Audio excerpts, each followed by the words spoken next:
So today we are very fortunate that we are having His Grace Adi Gadadhar Prabhuji to enlighten us on Chaitanya Charitamrita. So Prabhuji, are you present on the call? Yes, Mataji, I am here. Hare Krishna. Hare Krishna, Prabhuji. Please accept my humble obeisances. All glories to Srila Prabhupada and Guru Maharaj. Thank you so much, Prabhuji, for your valuable association. Now, Prabhuji, you can take over the class. Thank you so much. Hare Krishna. Hare Krishna, Pavitra Madhavi Mataji. Thank you so much for giving me this opportunity. Jaya Jaya Shri Chaitanya Jaya Nityananda Jaya Advaita Chandra Jaya Gaura Bhakta Vrinda Jaya Jaya Shri Chaitanya Jaya Nityananda Jaya Advaita Chandra Jaya Gaura Bhakta Vrinda Jaya Jaya Shri Chaitanya Jaya Nityananda Jaya Advaita Chandra Jaya Gaura Bhakta Vrinda. We are reading from Sri Chaitanya Charitamrita, Madhya Lila, chapter 20th, verse number 136 onwards. Aiche Shastra Kohe Karma Jnana Yoga Tyaji Bhakti Krishna Vashahaya Bhakti Tanre Bhaji. Translation and purports by His Divine Grace, A.C. Bhaktivedanta Swami Srila Prabhupada. Translation. The revealed scriptures conclude that one should give up fruitive activity, speculative knowledge, and the mystic yoga system and instead take to devotional service, by which Krishna can be fully satisfied. Verse number 137. Na sadhyati mam yogo na sankyam dharma uddhava na swadhyayas tapas tyago yatha bhaktir mamorjita. Translation. The Supreme Personality of Godhead, Shri Krishna, said, My dear Uddhav, neither through Ashtanga Yoga, the mystic yoga system to control the senses, nor through impersonal monism or an analytical study of the absolute truth, nor through study of the Vedas, nor through austerities, charity, or acceptance of sannyas can one satisfy me, as much as by developing unalloyed devotional service unto me. Purport. This and the following verse are quoted from Srimad Bhagavatam 11.14, 20 and 21. The explanation for this verse is given in Adi Lila 17.76. Verse number 138. Bhaktyaham ekaya graya Shraddhayatma priya satam Bhakti punati mannishtha swapakan api sambhavat. Being very dear to the devotees and sadhus, I am attained through unflinching faith and devotional service. This Bhakti Yoga system, which gradually increases attachment for me, purifies even a human being born among dog eaters. That is to say, everyone can be elevated to the spiritual platform by the process of Bhakti Yoga. Now, because Srila Prabhupada writes in the previous purport that he has given the explanation in the Adi Lila for these two verses from Srimad Bhagavatam, we will end here. So we did 3 verses, 136, 137 and 138. We will stop here and then we'll go back to the previous purport where Prabhupada gives reference and says that the explanation for this verse is given in Adi Lila 17.76. So let's go to 17.76. So same verse is there. Na sadhyati mam yogo na sankyam dharma uddhava na swadhyaya tapas tyago yatha bhaktir mamorjita. So the same translation which we read Now we'll read the purport. Srila Prabhupada says, Karmis, Jnanis, Yogis, Tapasvis, and students of Vedic literature who do not have Krishna consciousness simply beat around the bush and do not get any final profit because they have no clear knowledge of the Supreme Personality of Godhead. Nor do they have faith in approaching Him by discharging devotional service. Although everywhere such service is repeatedly emphasized, as it is in this verse from Srimad Bhagavatam 11.14.20. The Bhagavad Gita 18.55 also declares, Bhaktya mam abhijanati yavanyaschasmi tatvata. One can understand the Supreme Personality of Godhead as He is only by devotional service. If one wants to understand the Supreme Personality factually, he must take to the path of devotional service and not waste time in profitless philosophical speculation, fruitive activity, mystic yogic practice, or severe austerity and penance.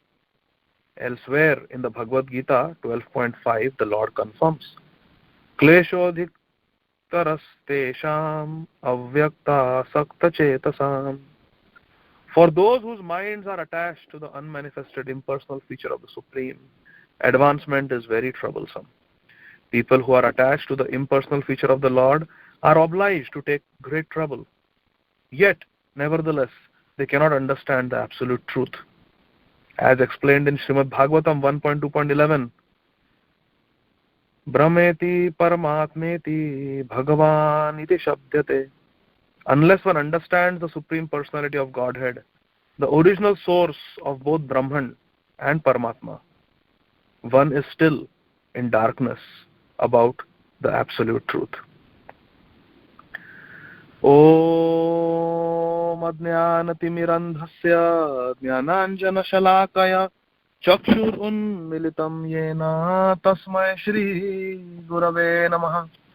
Shri Chaitanya Manobhishtam Sthapitam Yena Bhutale Swayam Rupa Kadamahyam Dadati Swapadantikam Vandeham Shri Guru Shri Yuta Padakamalam Shri Guru Vaishnavamscha Shri Rupam Sagrajatam Sahagana Raghunathanvitam Tam Sajivam Sadvaitam Savadutam Parijana Sahitam Krishna Chaitanya Devam Shri Radha Krishna Padan Sahagana Lalita Shri Vishakhanvitamsya Namam Vishnupadaya Krishna Prasthaya Bhutale Shrimate Bhaktivedanta Swami Niti Namine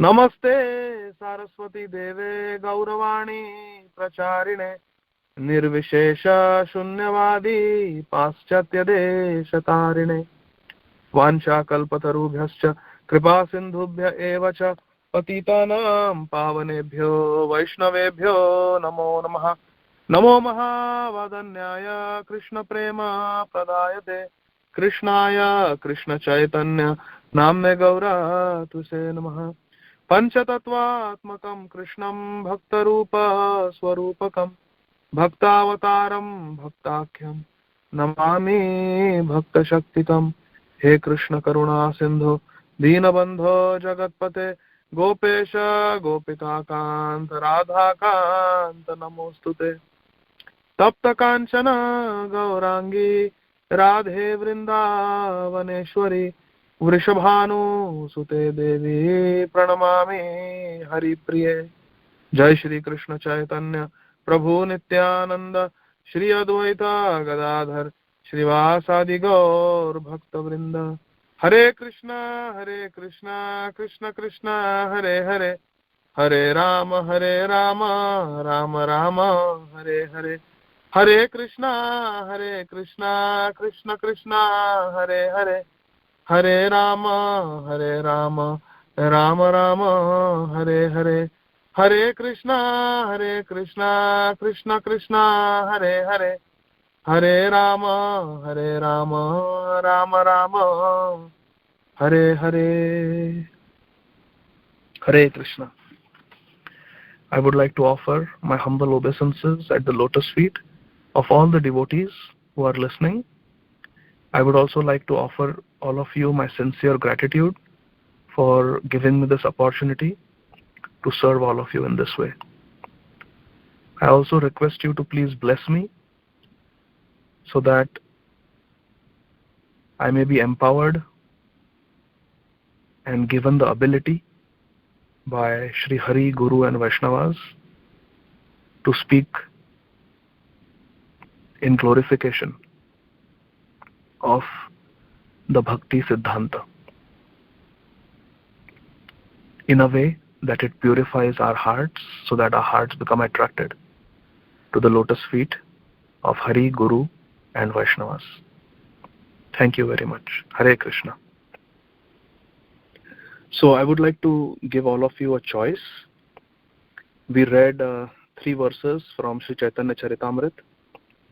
Srila Krishnadas Kaviraj Goswami has very mercifully compiled this Shastra, and we are reading Sanatan Shiksha.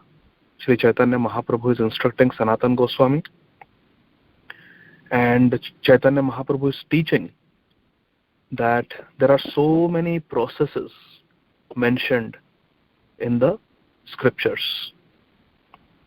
There is the system of Ashtanga Yoga, where you control the senses through various processes and ultimately try to meditate on the Paramatma. Then there is the process of speculation and analytical study, where you try to go beyond the gross material world and try to understand transcendence. Usually the followers of this path of meditation and mental speculation, they make the bodily effulgence of Krishna, the Brahman, the Brahma Jyoti, as their ultimate destination. Then there is a path of Karma Kand, fruitive activity, where you do certain pious activity with the intention of reaping material benefits. If followed properly, this path can at best take us to the higher planets for some time, and then we have to come back. Sa brahma bhuvana loka punaravartino arjuna mamupatyatu kaunteya punarjanma na vidyate. Krishna explains in Bhagavad Gita that even if we go all the way to Brahmalok, that is also temporary, and we may have to come back. Punaravartino Arjuna. But if we attain Krishna, mam upatyatu kaunteya punarjanma na vidyate. If we attain Krishna, then that is permanent. We do not have to come back. So in these verses, Chaitanya Mahaprabhu is telling us through Sanatan Goswami that we have to keep away from these processes of Jnana Yoga, where we just study the scriptures and try to gain knowledge without focusing on Krishna Bhakti.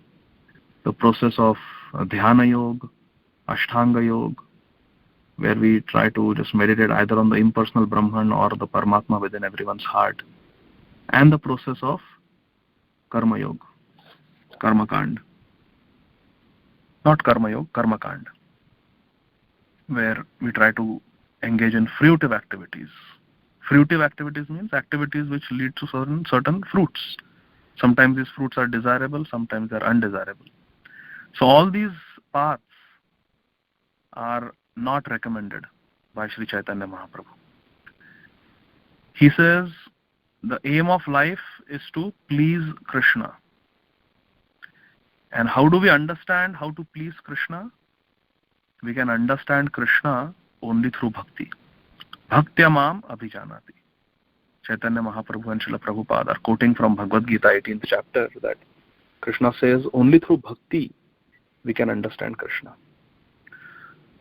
So we will focus our class today on this principle that it is bhakti only that is essential for understanding Krishna. And when we understand Krishna, only then, under the guidance of Guru, Sadhu and Shastra, we can make attempts to please Krishna, to make Krishna happy, to satisfy Krishna.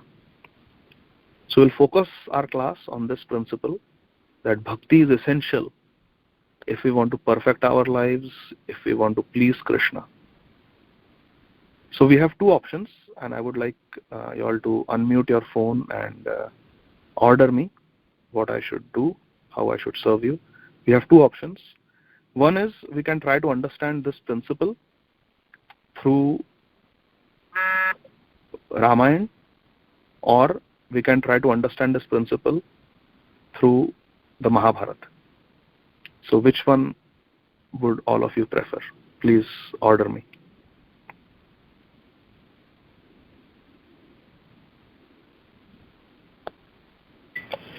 Hare Krishna Prabhuji, both. Mataji. Unfortunately, we don't have time, but just pick one, Mataji. Okay. Ramayana. Ramayana? Yeah. Okay. Thank you, Mataji. Being your obedient servant, No, please forgive try me. to... Forgive me for... No, Mataji. Thank you for giving me direction. So we can discuss the story from Mahabharata some other time if Krishna desires. But today, as you said, we will, because we just celebrated Ram Navami 4 days ago. So we will, yeah. And then Sita Navami is coming and Hanuman Jayanti is coming. So we are still in the mood of Ramayana. We are still meditating very much. And then Priti Vilasini Mataji is doing such a nice Ram Katha regularly. Yes, so it is apt that we discuss from Ramayana. Thank you. Yeah, thank you, Mataji. So we will try to understand this principle that how bhakti is essential if we want to please the Lord, if we want to please Krishna or Lord Ram. Bhakti is essential. We will discuss this through various very inspiring characters, very inspiring personalities from Ramayana. So I would like to start with the residents of Ayodhya. Then we'll talk about the residents of Kishkinda, and then we'll talk about the residents of Lanka. And we'll see what lessons we can learn from this great scripture called Ramayana by Valmiki Muni.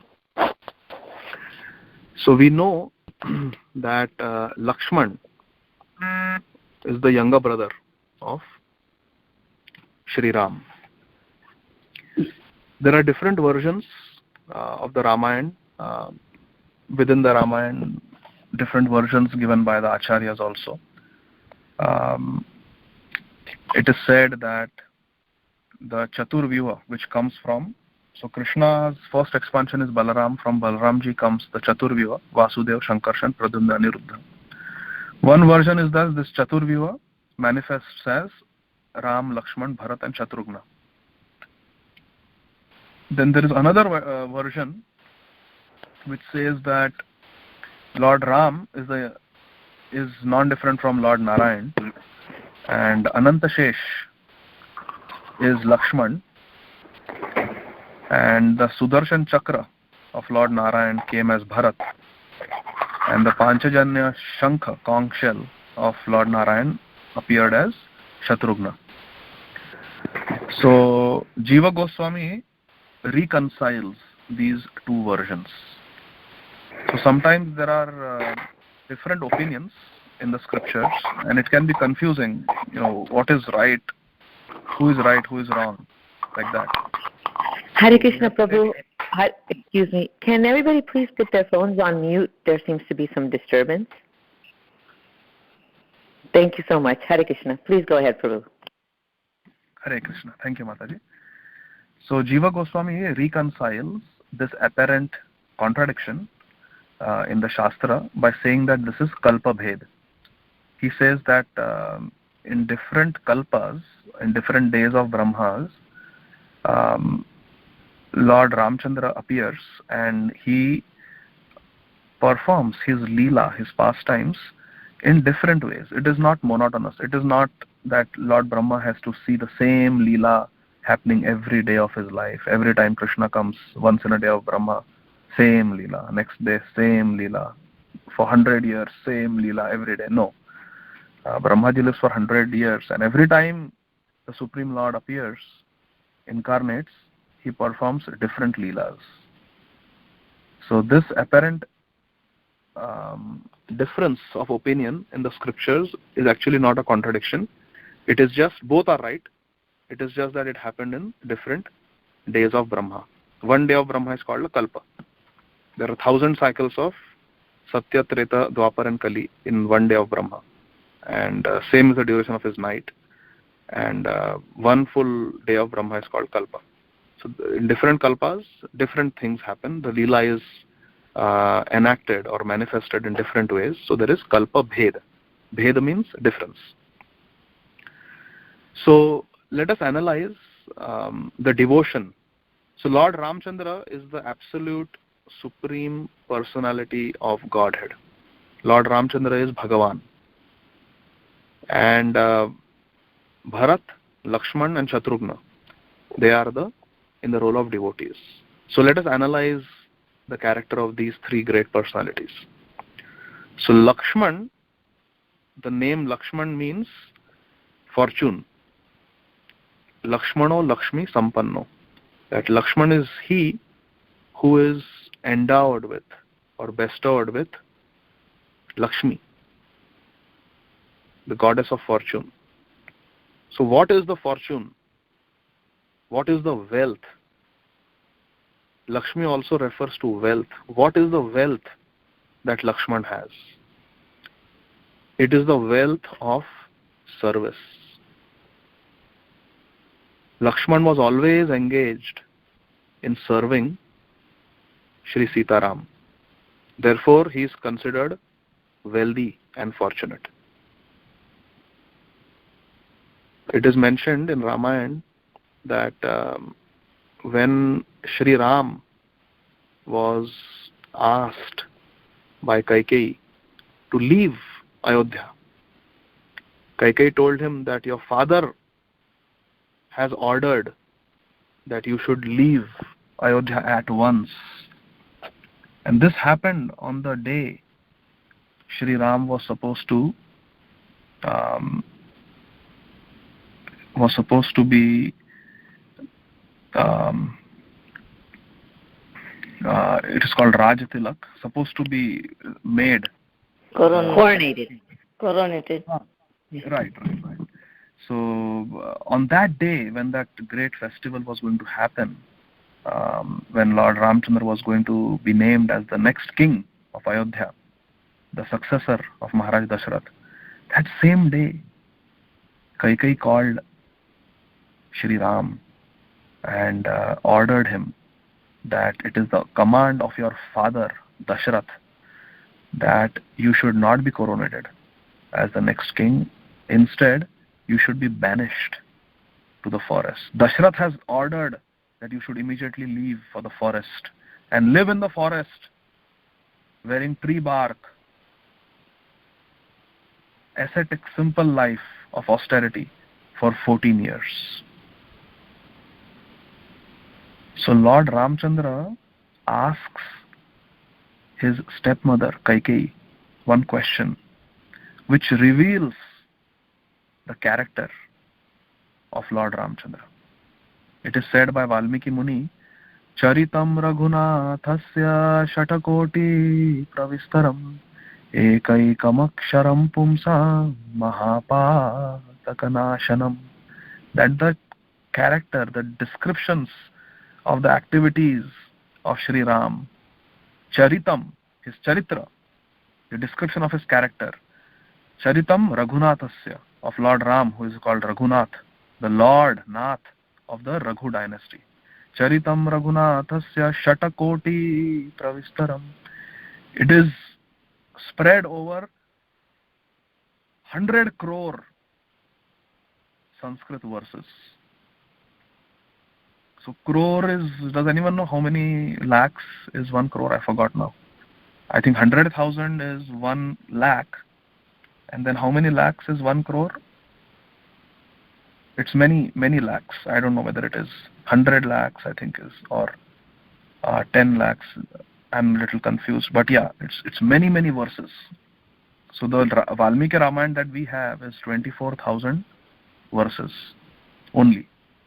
But actually, the Ramayana that is studied by and narrated in the higher planets like Brahmalok, it is in much more detail. It is made of millions of verses, not just 24,000, millions of verses. So Charitam Raghunathasya Shatakoti Ravistaram Ekaikamaksharam Pumsam. And even one akshar, one letter, not even one verse, not even one line, not even one word, even one letter from this Valmiki Ramayana, Ekaikamaksharam Pumsam Mahapataka Nashanam. It has the potency to destroy great sins that we have committed in our life. That is the glory of the character of Lord Ram. So let us see what Lord Ramchandra does, what question he asks Kaikeyi, his stepmother, when she tells him that your father wants you to go to the forest for 14 years. Lord Ramchandra asks Kaikeyi, my dear mother, O Kaikeyi, why are you saying that my father, Maharaj Dashrath, has ordered me to go to the forest for 14 years? Why? Why are you saying that my father, Maharaj Dashrath, has said like this? There is no need. You could have told me that Ram, go to the forest for 14 years. There is no need to mention my father's name. Even if you tell me, even if you command that I should go, I will happily go, mother. There is no need to mention my father Maharaj Dashrath's name. Just on your command, I am happy to go for 14 years. And he bows down to Mother Kaikeyi and says, I will leave at once, mother. Please be assured. And then he goes to his mother, Kausalya. And Kausalya doesn't know anything. She doesn't know that Manthara has poisoned the mind of Kaikeyi. She doesn't know that Ram is going to be banished. She does not know that Bharat is going to become the next king. She is preparing for the coronation ceremony very happily. And when Ram goes to Kausalya, Kausalya starts describing what a glorious day it is today. Today you will be coronated as the king. It is such a happy occasion. I am preparing this, I am preparing that. We are giving so much charity. We are going to serve like this. We are going to do this. We are doing this decorations, these preparations. She starts describing. And Lord Ramchandra smiles. There is no regret on his face. There is no bitterness in his heart.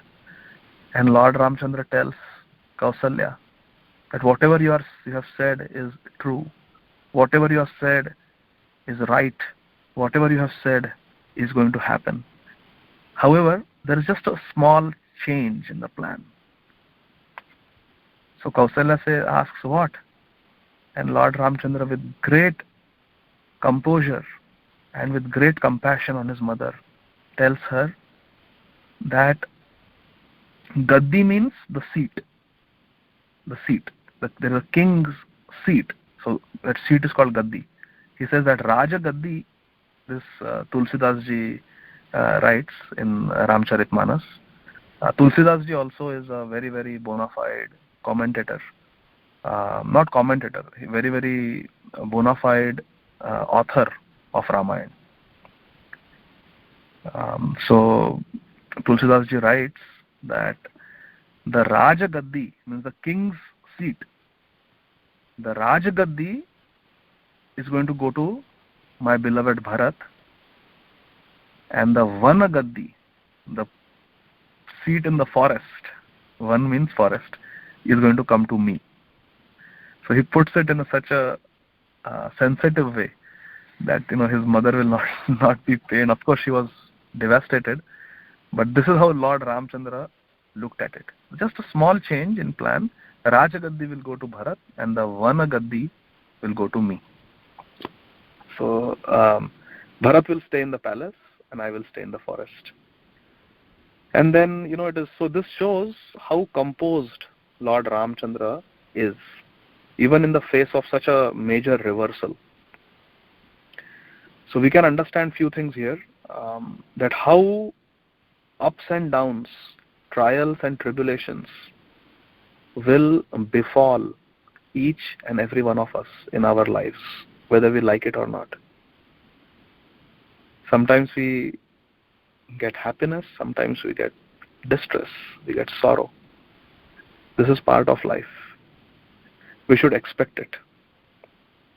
See, a lot of times I give bad news to my patients. We order tests and the results come back, and sometimes it is not what they wanted to hear. It is not what they were expecting. But when I order the tests, we usually give an idea to the patient that we are concerned about this, and this possibilities, and to figure out which of these things is going on, we are going to run some tests, some scans. So that prepares the patient mentally. So, for example, if a lady comes with a knot in her breast, she feels something. She comes, then I say, okay, I'm going to get a mammogram and an ultrasound, and we'll try to figure out what it is. At your age, when there is a mass in the breast, it could be this, it could be this, it could be just a benign tumor, it could be, a tumor that is not benign, it could be some infection, it could be some inflammation, it could be from some trauma, it could be from some internal bleeding in the breast. There are the different possibilities. Not sure what's going on, but let's do these tests. So the patient has heard all these terms from me. So mentally, the patient is prepared. And then we break the news when the reports come back or the biopsy comes back. But sometimes in life, we are not prepared. We are not prepared for what we are told. Absolutely not prepared. So recently one devotee left his body in an accident, and it was almost 11 o'clock at night, and his family was in another town, another city, far away. Same country but another city. So when this devotee left his body, immediately, the devotees, they notified the family and asked them to come to the city where the accident happened so that, they can be told what happened. The devotee had already died, but obviously on the phone they just said that, there's been an accident, please come fast. So they were going to fly, but the next flight was early in the morning, 5 o'clock or something like that. So there were still many hours before the family would arrive in the city where the accident happened. And then, devotees, they want people to pray. So the devotees who were with this devotee who had left his body, they started putting messages in WhatsApp groups that with a very heavy heart we have to inform that this devotee has left his body. Please pray. Please keep him in your prayers. Like that. And you know how it is. You send a message to a friend, and then it goes in a group, and then it goes to 10 other groups. And usually there are mutual friends. So there were some WhatsApp group where this devotee who had left his body, his wife also was part of that WhatsApp group. And she's sitting here waiting at the airport to catch her flight. to come to the city where the accident happened, and people post on the Facebook wall, rest in peace, we will miss you, Prabhu, this and that. So we have to be very careful because we do not want to be insensitive. We should be as sensitive as possible. We have to think about these things that maybe the family members don't know yet. Yes, we want devotees to pray. Yes, we want to offer our sorrow. We want to express our pain. But we have to do it in a sensitive way. We have to be first sure that the family members know, and it is okay to post it on social media if we really have to. So we should make sure that we try to make sure that devotees are prepared to hear the bad news before we just sometimes if we really analyze our hearts, we want to be the first person to break a news.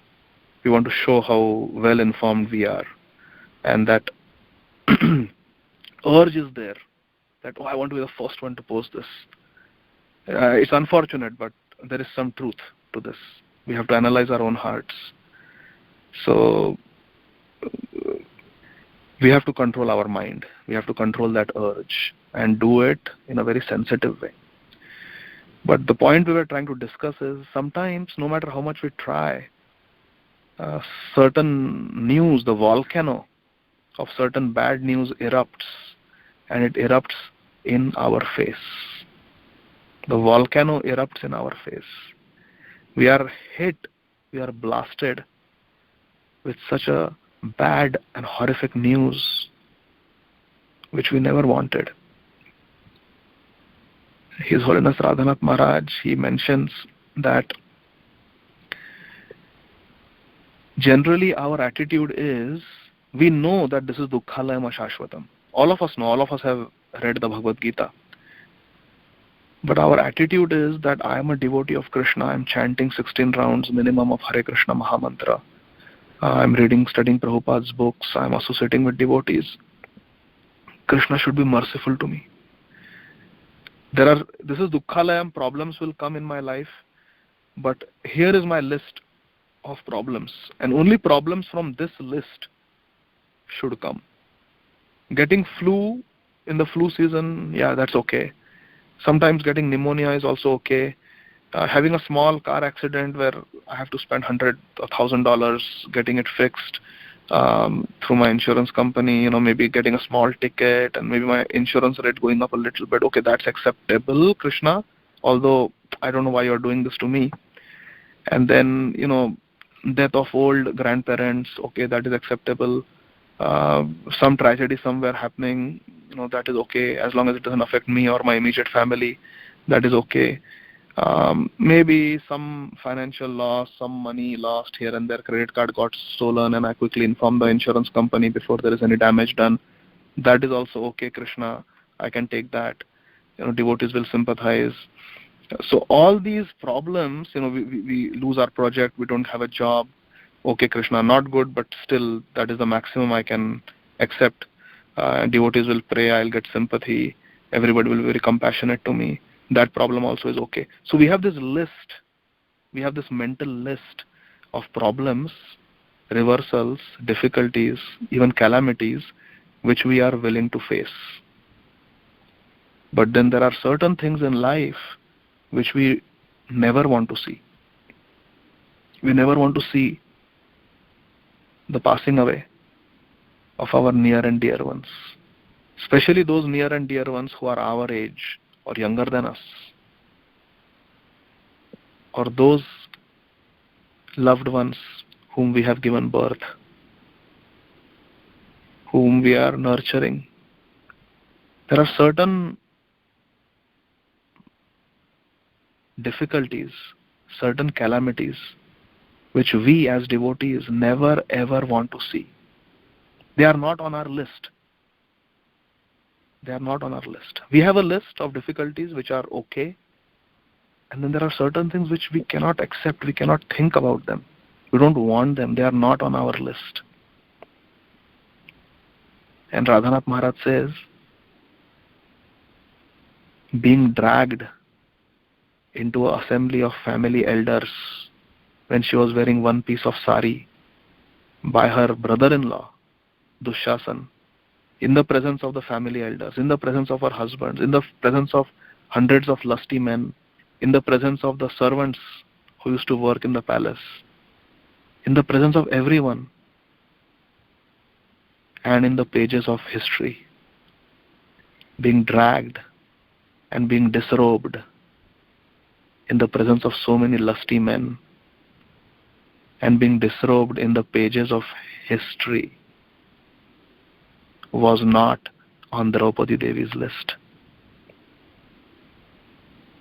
It was not something that was on her list. Going to the forest was okay. Having to live like Vanvasis was okay. Losing money was okay. Losing power was okay. But being dragged and being disrobed was worse than death. It was not on her list.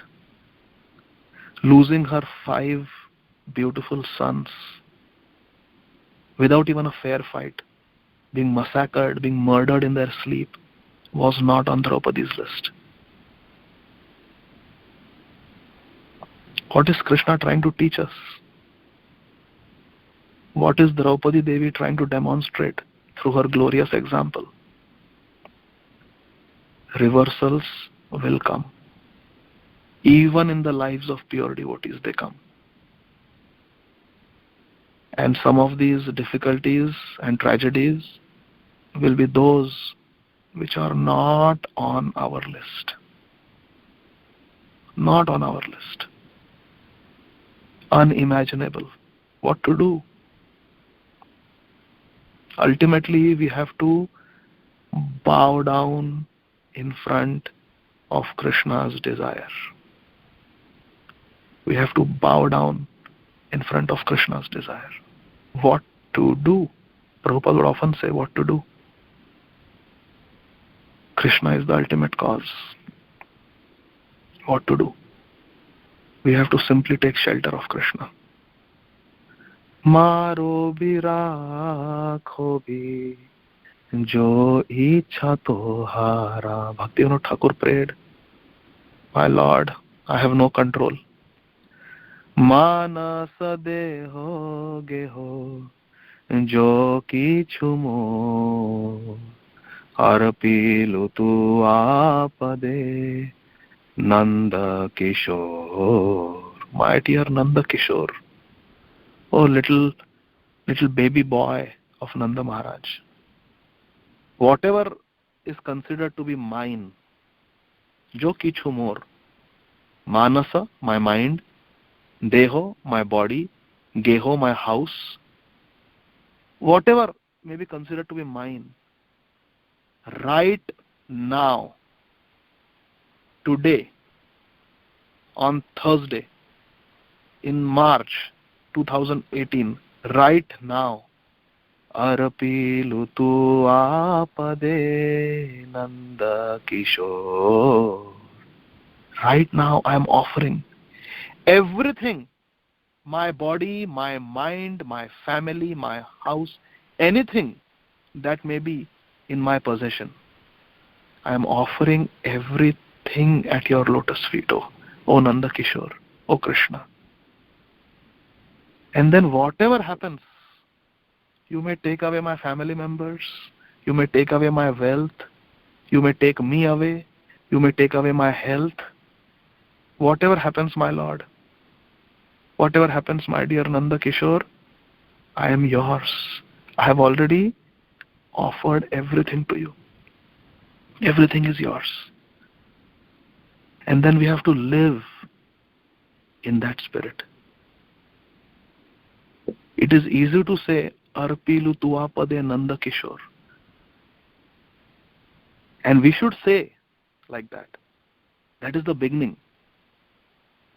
But the more important thing, we will not make spiritual advancement just by saying, Arpilu tuapade Nanda Kishore. That is the beginning. But the real thing is, do we really mean that? Living our life in the spirit of arpilu tuapade Nanda Kishore. That is what we have to do. And the dedication, direction and strength to do that comes from chanting our rounds nicely, 16 rounds, attentively minimum, following the 4 regulative principles as ordered by our spiritual master, and associating with like-minded devotees. We have to inspire each other. We have to inspire each other in that spirit. But we have to be very sensitive, like Lord Ram was.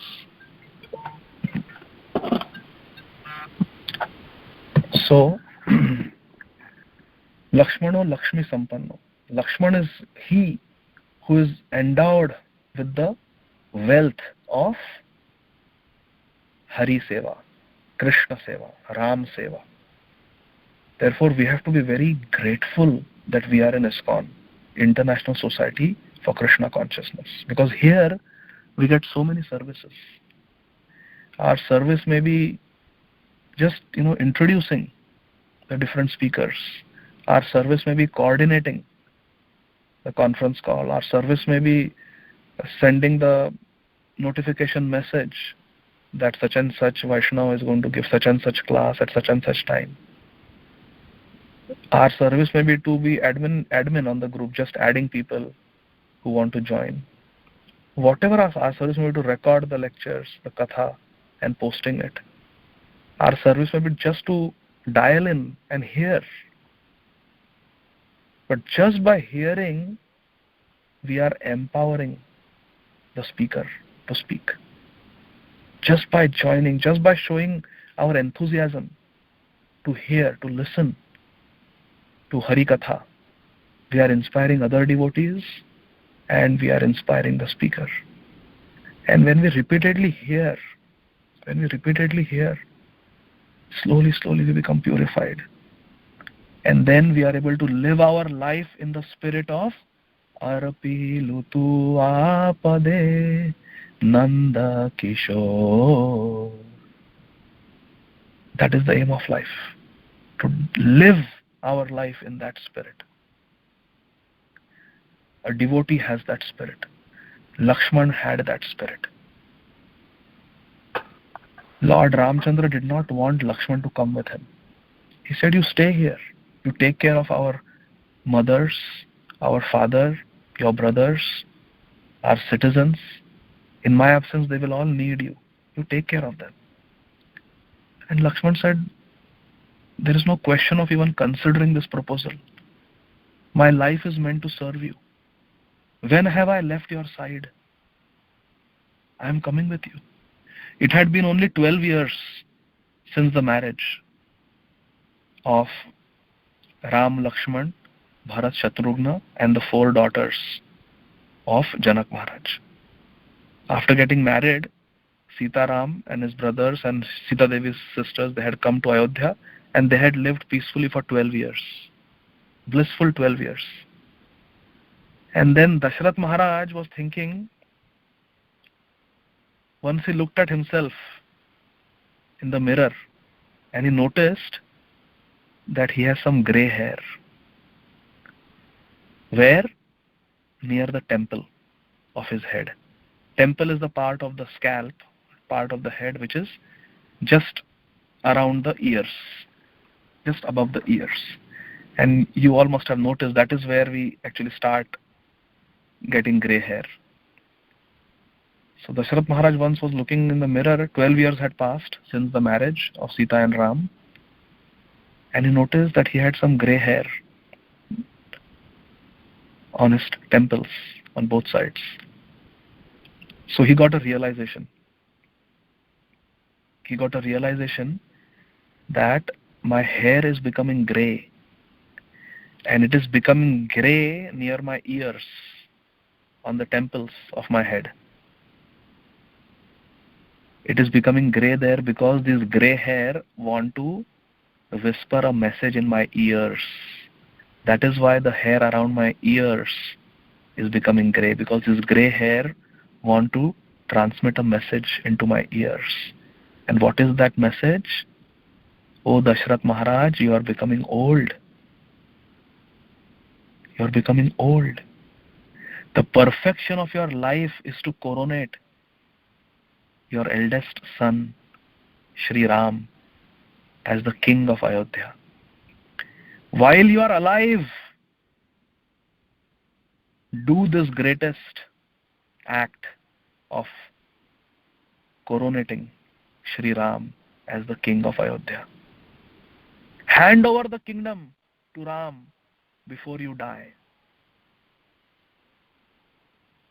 So Dasharath Maharaj, he became very happy when he saw his grey hair. Whereas today, when we see grey hair, we put chemicals and dyes on our hair and we try to hide our grey hair. We try to cover them up. Why? Because we want to fool ourselves and we want to fool others into thinking that we still have dark hair.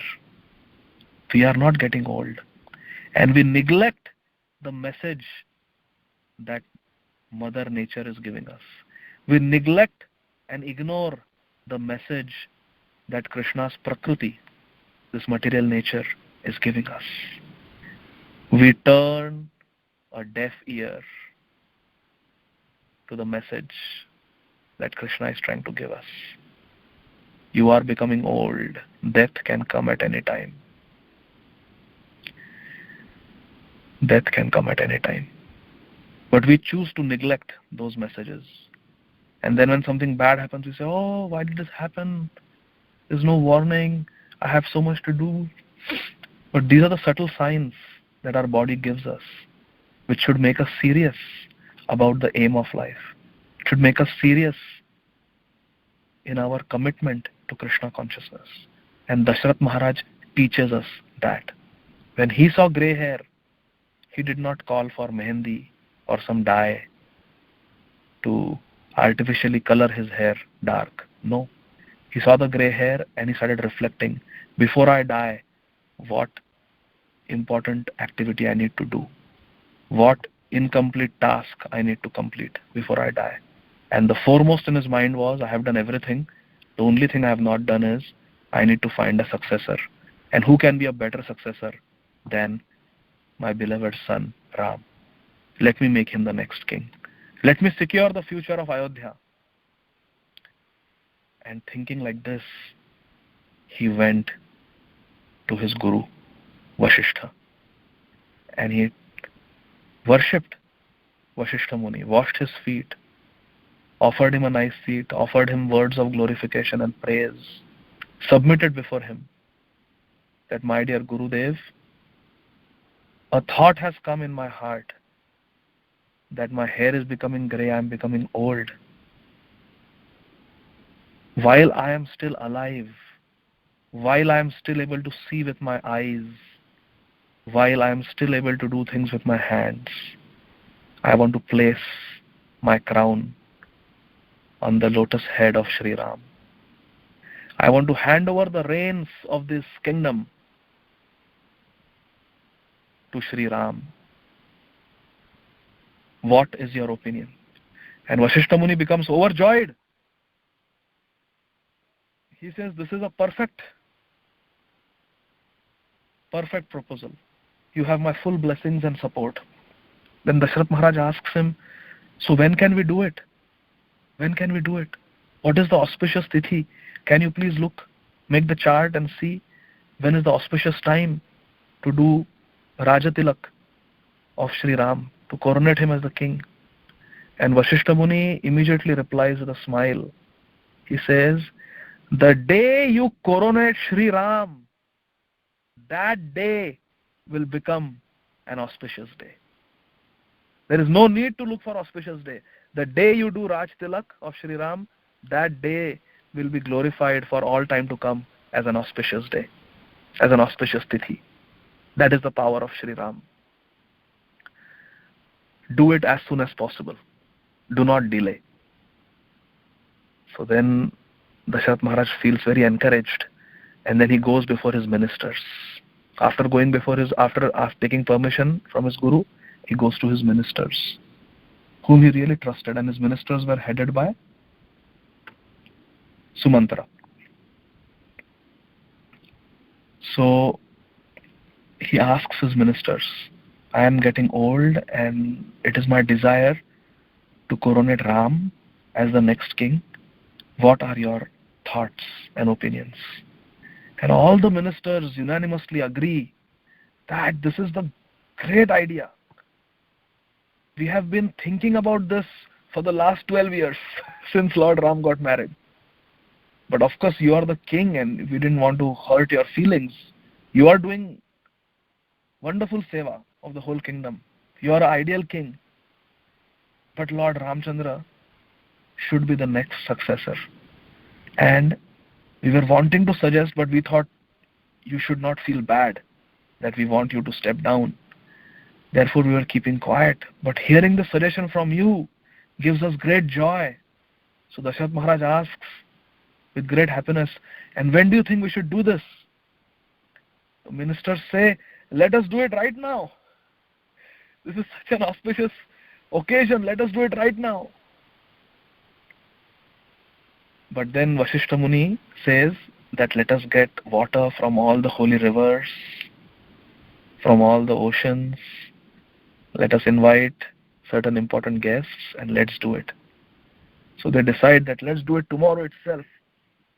And hurriedly they send different messengers, they send different trustworthy people to fetch the holy water. And then, in great excitement, they decide to do the coronation ceremony of Sri Ram. And in all this haste, because Vasishtha Muni said, do it as soon as possible, because the minister said, let's do it today itself, because of all this excitement and haste, everybody forgot that Ram's dearmost brother, younger brother Bharat, has gone to Kaikeya Desh, to the house of his maternal grandfather, to spend some time with them over there. The thought just slipped their mind that Bharat is not there. It is not that they deliberately planned it and schemed it in such a way that we'll do it in Bharat's absence. Not at all. This is exactly how it happened. In their excitement, they forgot. The thought did not occur to them that Bharat is not here. But just see, Manthra, when she tried to poison the mind of Kaikeyi, she used this coincidence totally in favor of her wicked arguments. She told Kaikeyi that why are you so happy that Lord Ramchandra is going to become the next king? What about your son Bharat? So Kaikeyi tells Manthara that don't you know, I love Ram more than Bharat. There is nobody more dear to me than my Ram. Although he is my stepson, he has treated me more than his mother, and I have always treated him more than my son. A lesson for all of us. To have good relationships, we have to invest. Kaikeyi says that Ram has always treated me with so much love, and I have also treated him with so much love. Relationship is a two-way street. It is reciprocal. It cannot be a one-way street. Lord Ramchandra gave so much love to Kaikeyi, and in return, naturally, Kaikeyi also gave so much love to Sri Ram. And when Kaikeyi's own maid, Manthara, started speaking wrong things, bad things, evil things about Ram, Kaikeyi immediately chastised her and rejected her proposal. This is what happens when we have healthy relationships, reciprocal relationships, and we invest in relationships.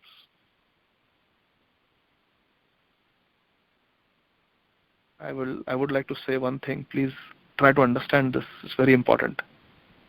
I will not take any names, but there is a very huge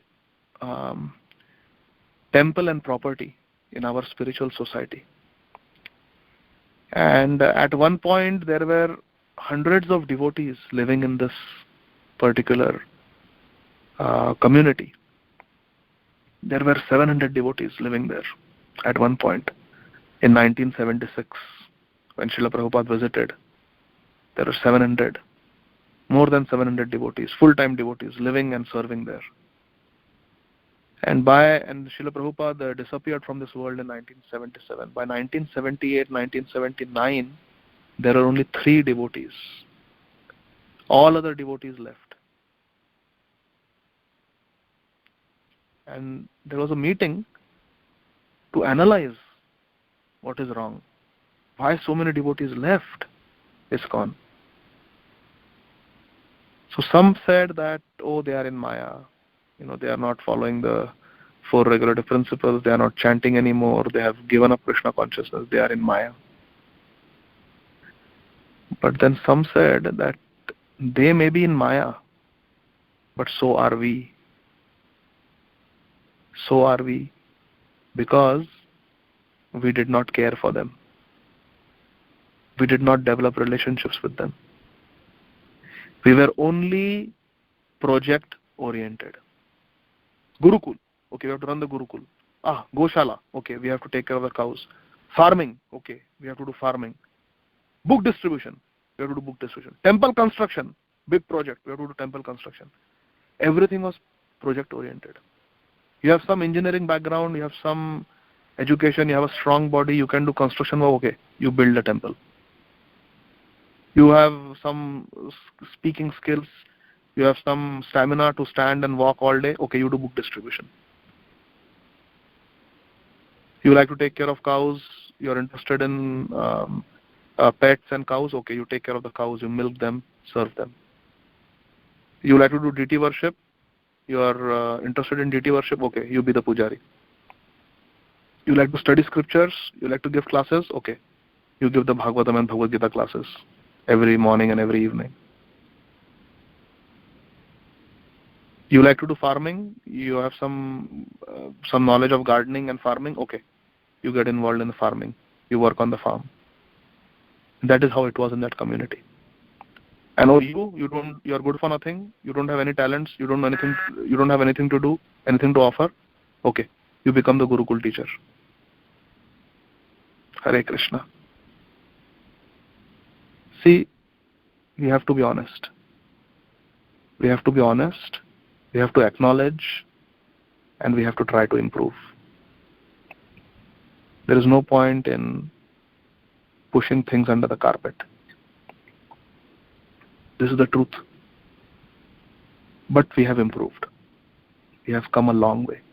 But sometimes we need to remind ourselves of our mistakes so that we don't get polluted by success when success comes.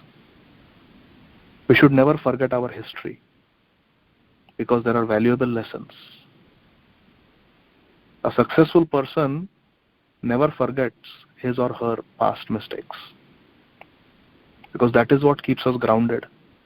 If we repeat the same mistakes, then we are there only. It's just in the same place. Same place. If we have to go up, if we have to improve, if we have to grow, then we have to remember the mistakes of the past and still have hope for the future. It is said, the past should be a springboard, not a hammock. Springboard is that on which you jump and poof, you dive in the water, far ahead. It's a springboard. It propels you in front, propels you ahead.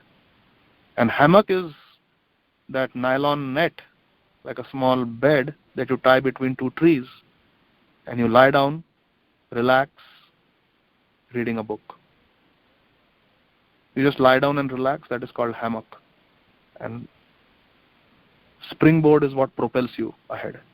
So it is said that our past should not be a hammock. It should be a springboard. We should learn from our past mistakes and spring ahead, move ahead. We should not think of our past mistakes and just lie down, morose and depressed and dejected. No. The past should be a springboard, not a hammock. Therefore, I mentioned this.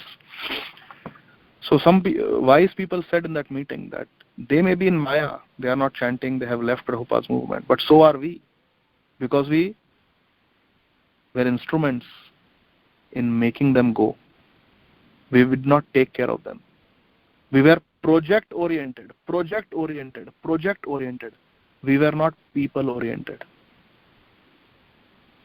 We have to be people-oriented. We have to invest in relationships. We have to have sweet relationships. How are you, Prabhu? How is your health?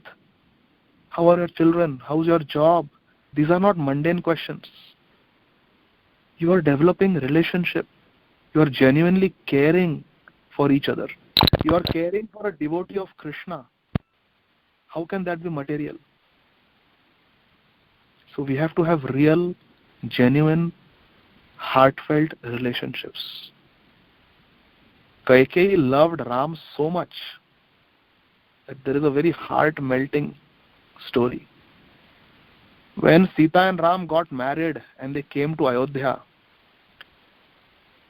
before even visiting Kausalya, his biological mother, Shri Ram told Sita Devi, let us visit Kaikeyi. And he took Sita to the palace of Kaikeyi. Now Kaikeyi was Dasharath Maharaj's favorite queen. Dasharath Maharaj had 3 principal queens. Kausalya was the eldest, Kaikeyi and Sumitra. And there were total 350 queens that Dasharath Maharaj had. But these 3 were prominent. So Lord Ram said, let us go to the palace of Kaikeyi first. And Kaikeyi's palace was the most beautiful, the biggest and the most opulent. So Sita and Ram went to the palace of Kaikeyi to seek her blessings as soon as they came to Ayodhya from Janakpur, from Mithila, after marriage. And when they offered their obeisances at Kaikeyi's feet, and when they got up, Kaikeyi blessed Sita and Ram. She embraced both of them with great love. And she told them, my dear Sita and Ram, from this day on, this palace is yours. You will live in this palace. And saying this, Kaikeyi walked out of her own house, her own palace. Just left. She didn't know where she was going to go. Just left. This is the love she had for Ram.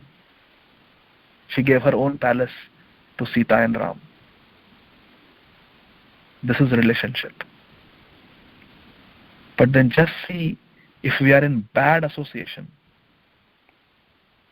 how it can pollute our mind. You see, Kaikeyi, does everyone know the story of Kaikeyi's mother and Kaikeyi's father and how she came under the care of Manthara? Does anyone not know? No, Prabhu, can you please share? Okay. So Kaikeyi had a very peculiar background. Kaikeyi, her father, Kaikeyi's father, had a benediction that he could understand the language of all living entities. Animals, birds, insects, aquatics, everyone. He could understand their language. But see, with a benediction in this material world also comes a curse. That is how it is.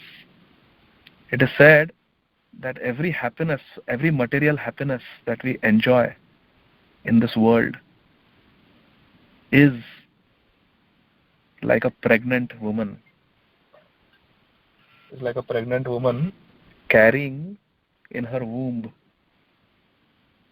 the child of future suffering. Hare Krishna. I'll repeat. Every material happiness that we enjoy in this world is said to be like a pregnant woman who is carrying in her womb the embryo of future suffering. In Mahabharata it is said your suffering, today's suffering, what you're suffering today, your today's suffering was your yesterday's enjoyment. Hare Krishna. Just think about this. Your today's pain was your yesterday's gratification. Does that make sense? So what we are suffering for today is a result of something that we enjoyed in a very selfish and materialistic way yesterday. Just to give you a very gross example, if I am suffering from lung cancer, this suffering is due to my years of appearing cool with a cigarette in my fingers, smoking like a cool guy, like a cool dude. I did it for 30 years, and now when I'm 50, I am getting chemotherapy for lung cancer and suffering. I've lost my hair, I'm vomiting, I've lost my appetite, my muscles are gone, I'm reduced to skin and bones. My today's suffering was my yesterday's enjoyment. Another patient who has a liver failure, he's suffering because of liver failure, he's vomiting blood, he's got fluid building up in his belly, so many problems. But this liver failure, today's suffering, is because of my past enjoyment with that vodka and whiskey, which I used to relish having while watching games, football games with my friends. So yesterday's enjoyment is today's suffering. Every material pleasure is like a pregnant woman carrying the embryo of tomorrow's suffering. That is how this material world is. So Kaikeyi's father had this blessing that he could understand the language of every living entity. But the curse was that if he ever revealed it to anybody, he would immediately die. So Kaikeyi's father, he was married to Kaikeyi's mother, and one day they were walking in the garden in the palace. Just two of them, there was nobody else. And suddenly Kaikeyi's father started laughing loudly. So Kaikeyi's mother asked her husband, "My dear king, why are you laughing?" So he said, "Oh, no, nothing. Actually, what had happened was, as they were walking, there were few ants in the corner. And one ant said something to another ant. And from a human standpoint, from Kaikeyi's father's standpoint, it was extremely funny. So he found that conversation between two ants, because he understood their language, he found it extremely funny, started laughing. But Kaikeyi's mother is asking him, tell me, why are you laughing? Tell me, why are you laughing? And he says, "Oh, I can't tell you. I can't tell you. Sorry. Just forget about it." She said, No, are you laughing at me? He says, "No, I'm not laughing at you." "How do I know that you're not laughing at me? I think you're laughing at me. This is not polite. This is very rude." He said, "No, Baba, I'm not laughing at you. Actually, I have this blessing, benediction, that I can understand the language of every living entity. I was hearing that those two ants talk, and it was very funny. That's why I'm laughing." He said, tell me what they were talking. The king said, "I cannot tell you, because if I tell you, I have a curse also with the benediction. The curse is, if I tell anybody what I hear, then I will immediately die. So I cannot tell you." The queen says, "I don't believe you. You have to tell me. It's okay if you die, but you tell me." Just see. Kaikeyi's mother, she's not able to control her curiosity. She's not able to control her mind. And she said, "It's okay if you die, but tell me. I want to know what those ants said. What was it that was so funny? I want to know." So again, we have to learn to control our curiosity. So what does Kaikeyi's father do? He's a very strict king, very diplomatic, politically very intelligent. He realizes that his wife is no good. If she can accept her husband's death just to know a joke, she doesn't deserve to be the queen. So he immediately took strict action, and he had her sent back to her father's house. He basically just banished the queen from the kingdom. You cannot come in my kingdom. You are useless. Get out. And then Kaikeyi, after her mother was banished from the kingdom by her father, Kaikeyi became motherless. And Kaikeyi's father did not remarry. Rather, he had some servants take care of Kaikeyi. One of these servants was Manthara, the hunchback lady. So Manthara was practically like the mother of Kaikeyi. She brought her up. And Manthara had her own conditionings. She had her own insecurities. Because of being a servant, she was very insecure financially. She did not have that culture, that royal blood. But she influenced Kaikeyi. So from Kaikeyi's mother, we can learn that we have to learn to control our curiosity. We have to learn to control our mind. Mind is like a restless monkey. We have to control it. And from Kaikeyi's father, we can learn that if we make any management decision, we have to make sure that we have a proper replacement. If we fire somebody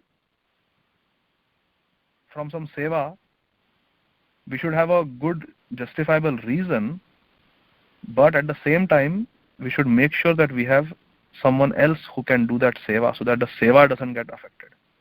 Now, because Kaikeyi did not have proper upbringing and she was brought up by a woman like Manthara, somewhere in her heart she had those anarthas because she did not have proper upbringing. So Manthara said that Ram will become the king, Bharat will not. Why are you happy? So Kaikeyi says, so what? I love Ram. Let him become the king. He deserves to be king. He is better than Bharat. But then what will happen to Bharat? He will never become the king.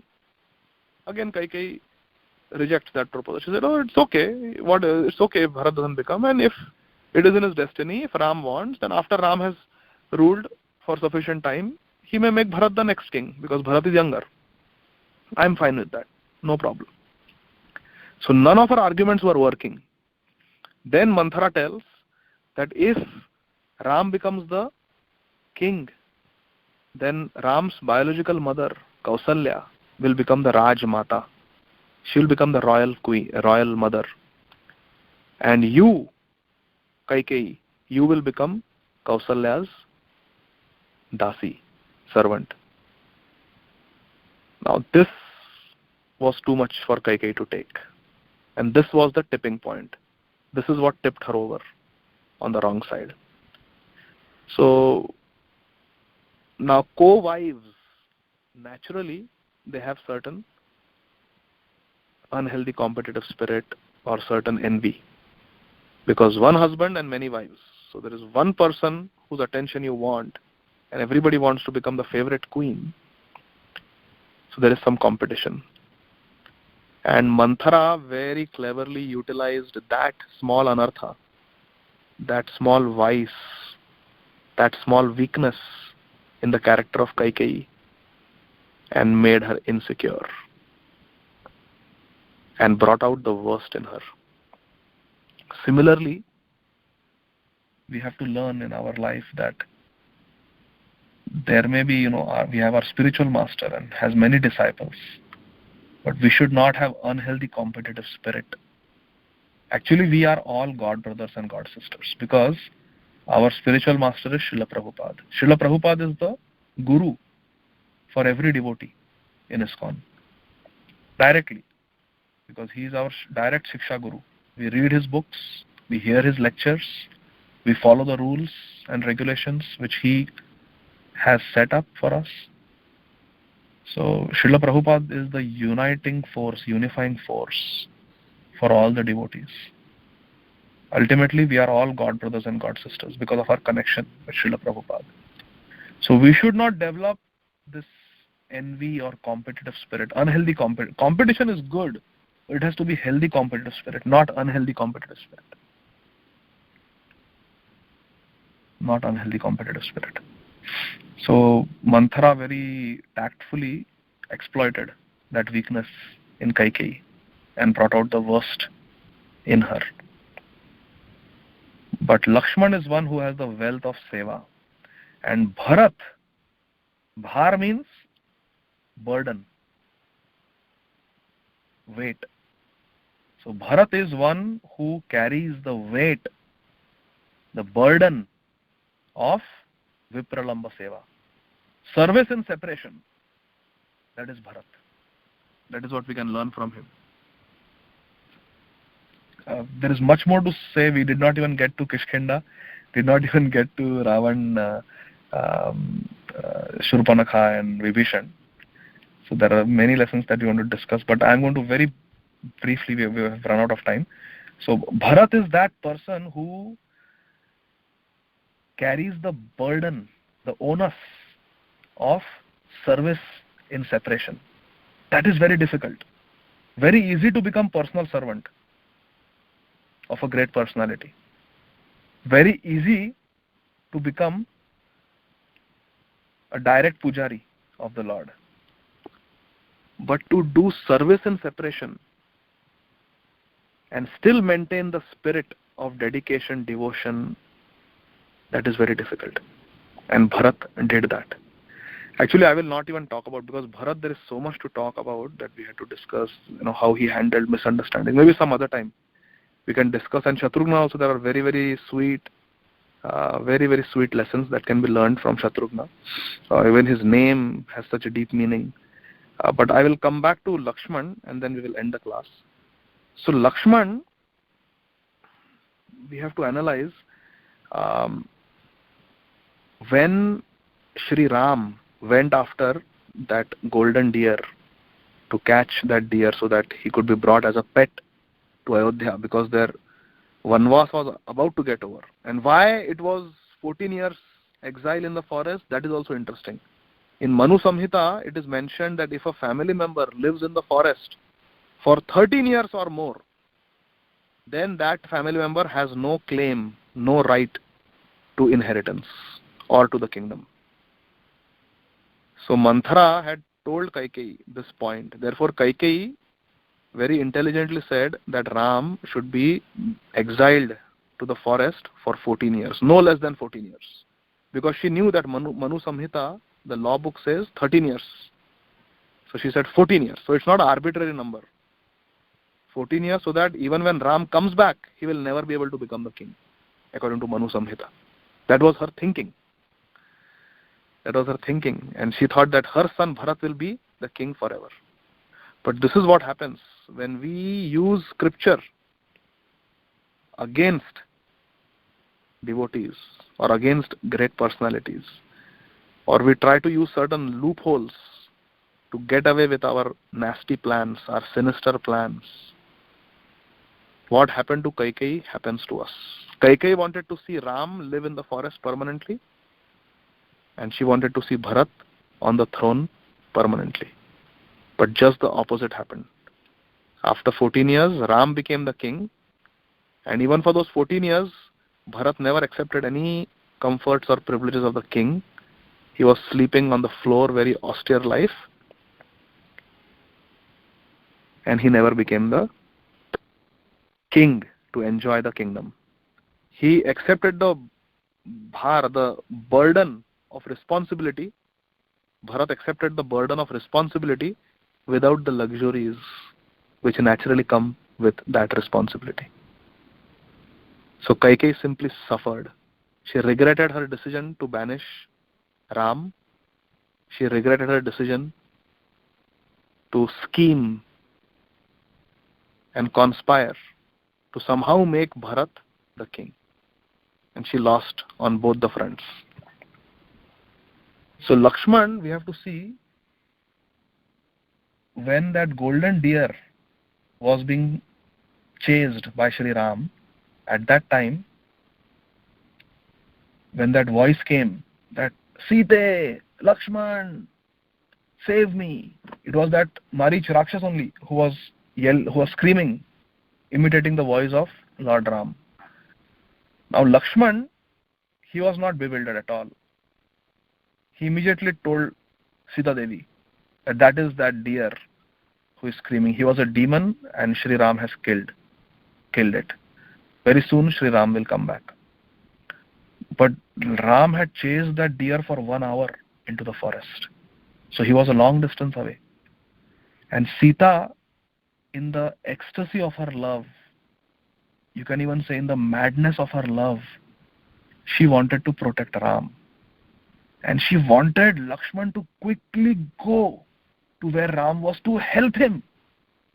Sita knew she could not run so fast, so she wanted Lakshman to go. Because Lakshman was a great Kshatriya warrior. She knew Lakshman's power. So somehow she had to convince Lakshman to go.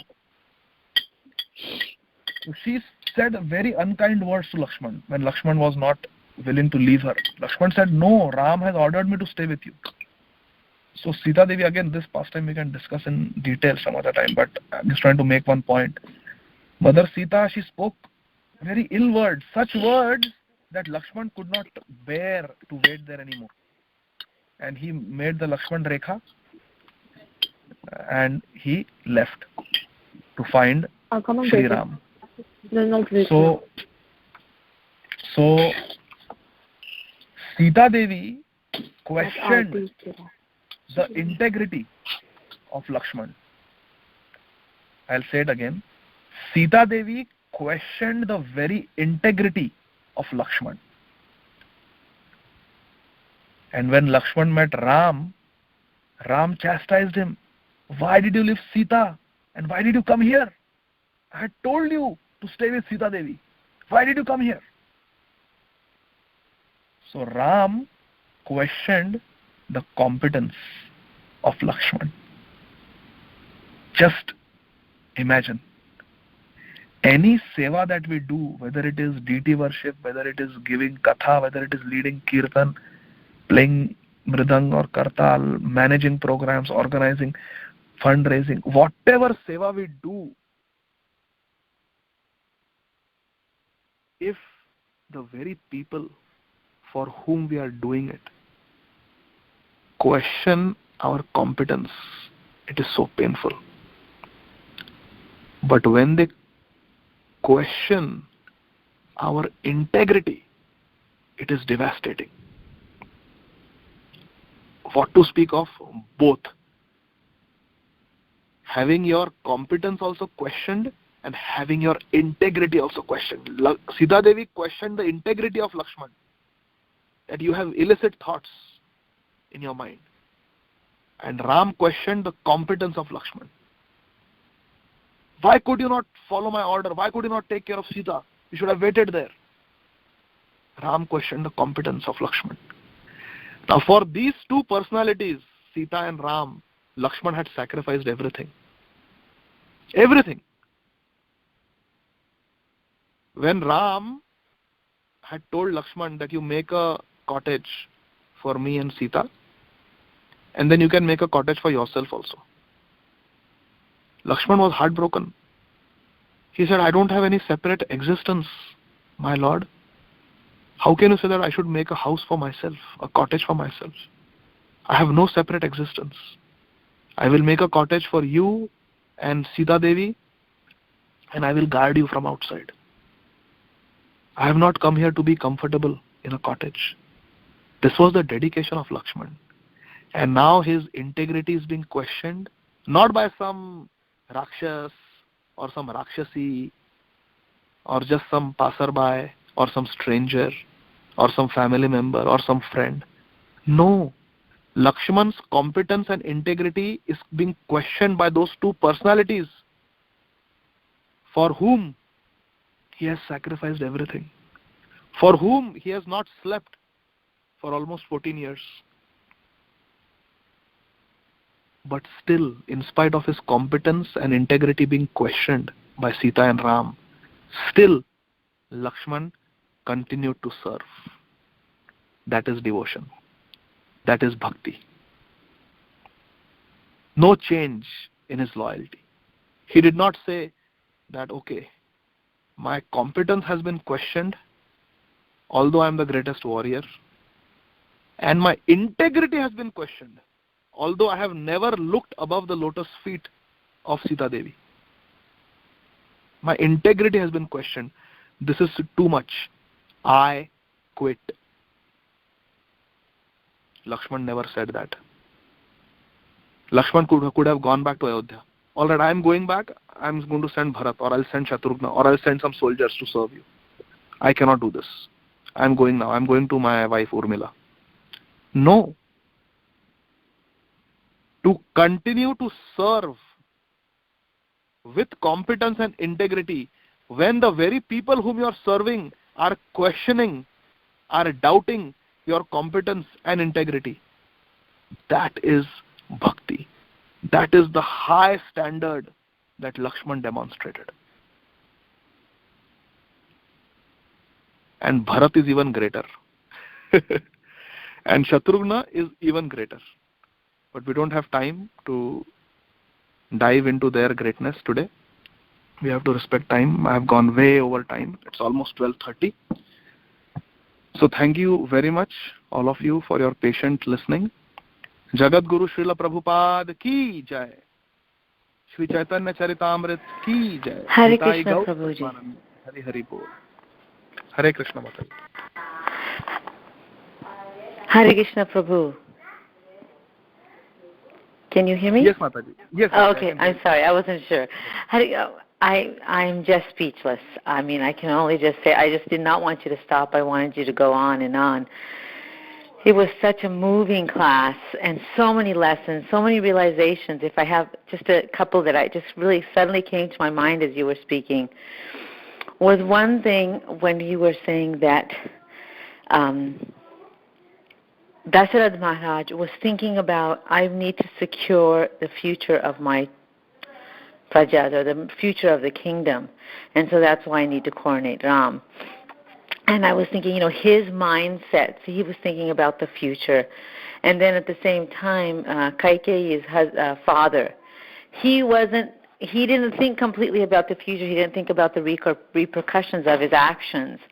And I was thinking even that played into the psyche of Kaikeyi, because seeing that her mother could be so easily banished by the king, you can see how her position, in her mind's eye, her position would seem kind of tentative in her own mind, that made her open to being manipulated by Manthara.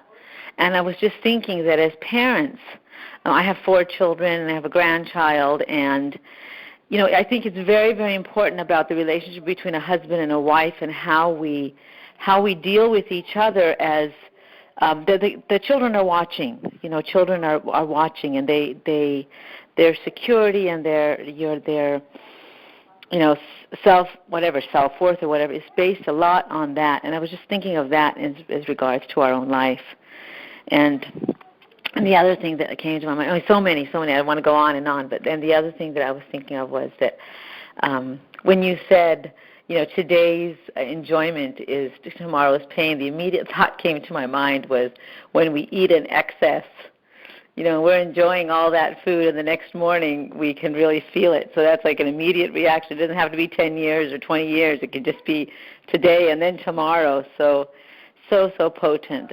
Thank you so much. And I was thinking myself that we also want to secure the future of our children and our grandchildren and everybody else. So that's why another reason it's so important for us to make sure that we keep Krishna in the center and expose them as much as possible to Krishna and the Krishna consciousness. And one last thing is that definitely the association of devotees, and I know that for me, this conference call in the morning and the relationships that I have developed within the devotee community, without even knowing them personally, just by talking on the phone, is just immeasurable, the amount of benefit I'm getting. Thank you, Prabhu. Hare Krishna. All glories to Srila Prabhupada and all glories to assembled devotees. Hare Krishna.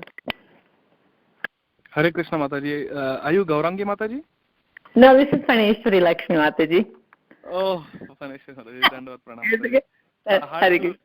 Yeah. Thank you so much for the fantastic correlation between the upbringing and psyche of Kaikeyi based on her experiences with her parents.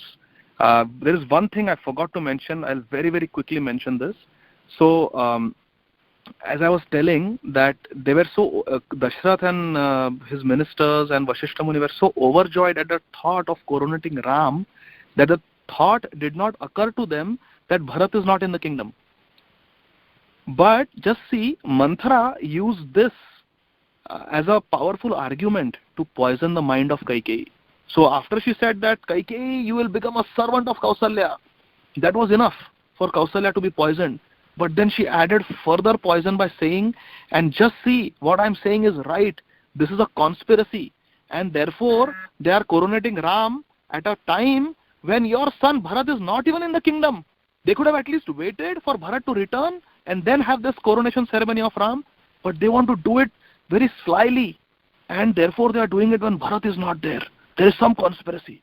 And then Kaikeyi became even more convinced. So similarly, sometimes in our devotee relationships, there is sometimes this circumstantial evidence that the motives of a certain devotee may not be bona fide, the motives may be wrong. There is no direct evidence, but there is circumstantial evidence. Like in this case, that Darsharat is coronating Ram when Bharat is not in the kingdom. No direct evidence, but you can unnecessarily read between the lines when it is not required. So similarly, in our devotee relationships, I have seen sometimes there can be major misunderstandings just by falsely reading between the lines. So communication is important, and we should, as far as possible, not judge the motives of other people, other devotees. We can judge based on facts, but judging the motives, who are we to judge the motives? Because we are not mind readers. So therefore communication is the key. Better to communicate directly. Like once a visiting brahmachari had come and somebody went to him and said, I'm having problems with this devotee, he's doing this, he's doing that. And the brahmachari asked, have you spoken with that devotee directly? Have you asked him what his motives were when he did this, this and this? And I said, no. Then you do that. And then this devotee asked, and it turned out that it was not as he had concluded, based on how it appeared from outside, based on the circumstantial evidence. So very important lesson for us, not to judge others, that easily. So that was the only point I forgot to mention. Thank you. Hare Krishna.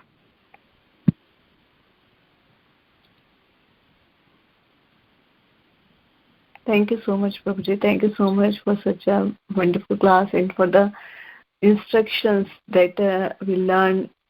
Raman, as you said, that each and every incident gave us a beautiful message, and we have to follow this if we want to be like that. So thank you so much, Prabhuji. Very beautiful Katha, and about Kaikeyi, how to do the upbringings of a child, how important it is. So thank you so much, Prabhuji. Hare Krishna. Hare Krishna. Pavitra Madhavi Mataji. Thank you. Hare Krishna. Thank you, Prabhuji. Very nice. You have explained all different points. Thank you. Hare Krishna. This is Hare Krishna Mataji. Hare Krishna. Pramodati Mataji. Dandavad. Jai Srila Prabhupada. Jai Srila Prabhupada. Jai Adi Gadadhar Prabhu.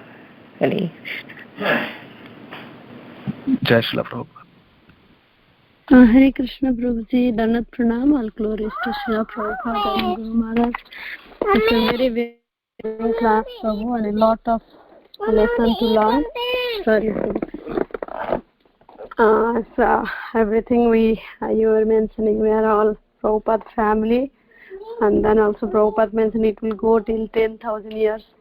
We should be very, very careful with dealing with the devotees. Thank you so much, Prabhu. A lot of lesson to learn. Thank you. Thank you, Anjana Gopika Mataji. Hare Krishna. Thank you, Prabhuji. Hare Krishna, Adi Gadadhar Prabhu, 100 Pranam, August Srila Prabhupada and Gurudev. Today class is especially for me, Prabhuji. How nicely you explained the Leelas from Ramayana and given a practical example day-to-day life, Draupadi Maharani. And Ramji goes to Kaikeyi and tells that Bharat is sitting on a Rajya Abhishek. Sorry, and I will went. That is one. That is particular word I forgot, Prabhuji. And practical example you are given that sometimes there is a misunderstanding in between the devotees. we are hearing something, but that is not right, Prabhuji, and we neglect that devotee. So that is also our karma, Prabhuji. And thank you very much for wonderful class and wonderful information. 100 pranam to your seva. Gopinath ki jai ho. Hari Hari bol. Dhanvad. Hare Krishna, Vrinda Gopika Mataji. 108 dandavats to you. All Brahmans, Dhanvad pranam. Hare Krishna. Hare Krishna, Prabhu. Hari bol. Dhanvad. Dandavat pranam Mataji. Hare Krishna.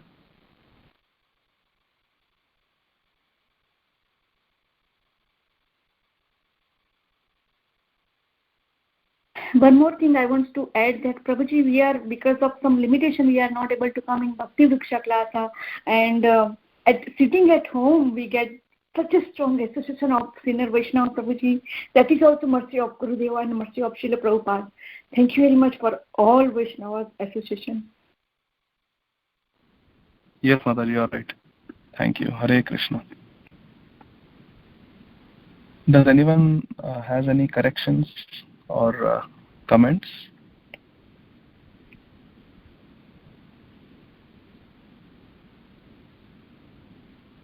If not, then we can end the call. Thank you everyone for joining. Jagat Guru Srila Prabhupada ki jai. Shri Chaitanya Charitamrit ki jai. Vancha kalpatarubhyascha kripa sindhubhya evacha patitanam pavanebhyo vaishnavebhyo namo namaha. Ananta koti Vaishnava vrinda ki jai. Hare Krishna. Thank you so much. All Guru Srila Prabhupada.